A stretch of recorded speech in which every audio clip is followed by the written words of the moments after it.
안녕하세요. 이승주 변호사입니다. 자, 오늘 강의할 내용은 제 책 부동산법 입문택 8번 강의입니다. 자, 1번부터 7번까지는 강의를 했는데 주택 임대차였고요. 오늘부터는 상가 건물 임대차입니다. 이게 지금 38쪽이네요.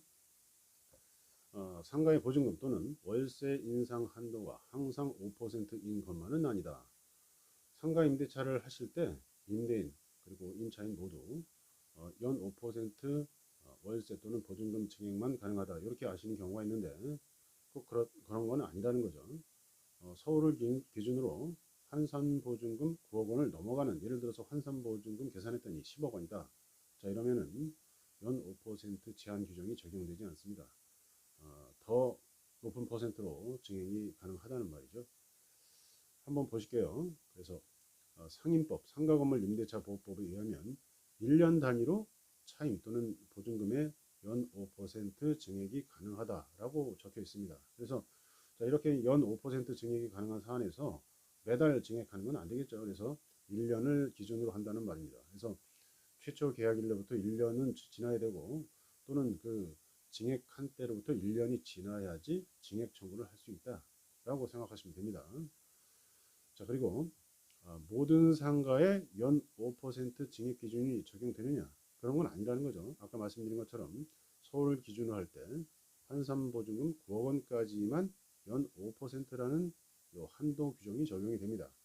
자, 그러면 환산보증금이 어떤 개념인지 알아야겠죠. 환산보증금은 보증금 더하기 월세 곱하기 100으로 계산해서, 보증금이 예를 들어서 2억 원이고 월세가 100만 원이다. 그러면은 보증금 2억 원, 그렇죠? 더하기 가로 열고 월세 100 곱하기 100 해서 결국은 얼마예요? 이게 이제 1억 원이 되니까 보증금 여기다 2억 원을 더하면 환산보증금은 3억 원이 됩니다. 따라서 서울 기준 환산보증금 10억 원이다. 예를 들어서 계산해 봤더니 10억 원이다. 자, 이런 경우에는 연 5% 증액 한도가 적용되지 않고 5% 이상 증액도 가능하다. 이렇게 이제 되는 거죠. 자, 그러면 환산보증금이 9억 원 이하다. 예를 들어서 환산보증금이 계산해 봤더니 3억이다.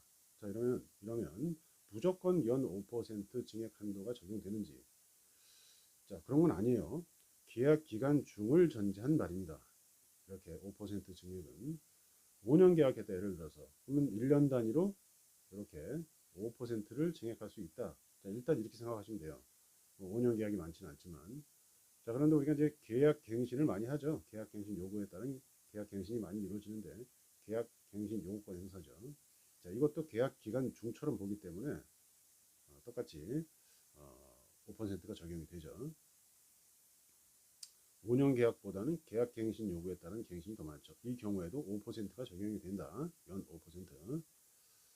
자, 그런데 아까 말씀드린 것처럼 환산보증금이 9억 원 이하인 3억 원인 경우에도 재계약을 하거나 합의로 연 5% 이상 증액하는 것은 인정을 합니다. 이거 주의하셔야죠. 자, 또 하나 볼게요. 묵시갱신이 있었다. 특별한 말 없이 계약기간이 종료됐다. 이런 말이죠. 이런 경우에는 종전 임대차 조건이 그대로 적용된다. 따라서 인상을 할 수 없다고 보는 게 원칙일 겁니다. 제가 책에도 이렇게 썼어요. 그래서 저는 이제 인상을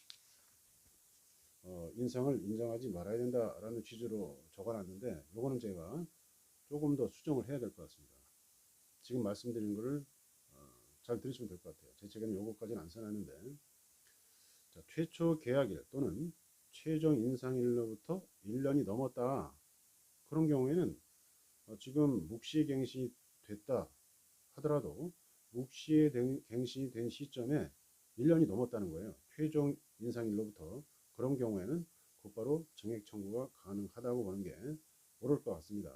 제 책에는 이런 취지는 쓰진 않았는데 이게 맞는 것 같아요. 그리고 자, 서울 기준으로 환산보증금 9억 원 이하라면 연 5% 한도가 적용된다고 봐야 될 것 같습니다. 자, 환산보증금이 9억 원을 초과하는 10억 원 이라면 어떨까요? 그리고 묵시갱신이 된 경우라면 어떨까요? 자, 이때는 민법 628조가 적용이 돼요. 상가보호법이 적용이 안 돼요. 자, 여기에서는 그 증액 한도 규정도 없어요. 그래서 연 5% 제한도 없고 또 1년 뭐 증액하고 1년 있어야 된다 이런 규정도 없습니다. 따라서 단기간에 차임을 그대로 두는 것이 현저히 부당하다라는 것을 입증한다면 1년이 되지 않았더라도 증액 청구가 가능한데 그 다음에 5% 적용도 없고요. 자, 이 문제는 명확한 판례가 있는 것 같지는 않습니다. 다만 이론상으로는 이렇게 환산보증금이 10억에 달하는 고액의 상가임대차 같은 경우에는 민법에 따라서 5% 적용도 필요 없고 증액 청구도 가능하고 1년 제한도 없다는 거. 다만 이게 이제 실제 재판을 하다 보면 이렇게 증액이 쉽게 이렇게 인정되지는 어렵습니다. 그래서 입증하는 문제가 있는 거죠. 단기간에 차임을 그대로 두는 게 증액한 지 6개월밖에 안 됐는데 너무 올랐다. 이 주변이 너무 올라가지고 나는 내 현재 그 월세가 너무 작다라는 걸 입증해야 되는데 그게 쉽진 않아요.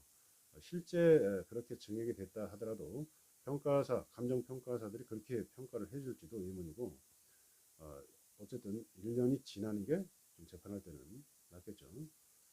또한 이런 소송을 증액 청구를 하시는 경우에 상대방이 전략적으로 감액 대상이다. 증감 청구권이기 때문에 그래요. 그래서 감액 대상이다.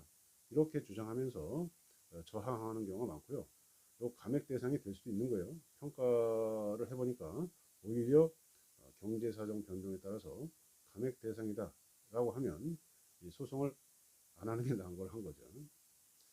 자, 이 문제도 제가 이제 관련 사건 정리에 좀 적어놨으니까 읽어보시면 될 것 같습니다. 감사합니다.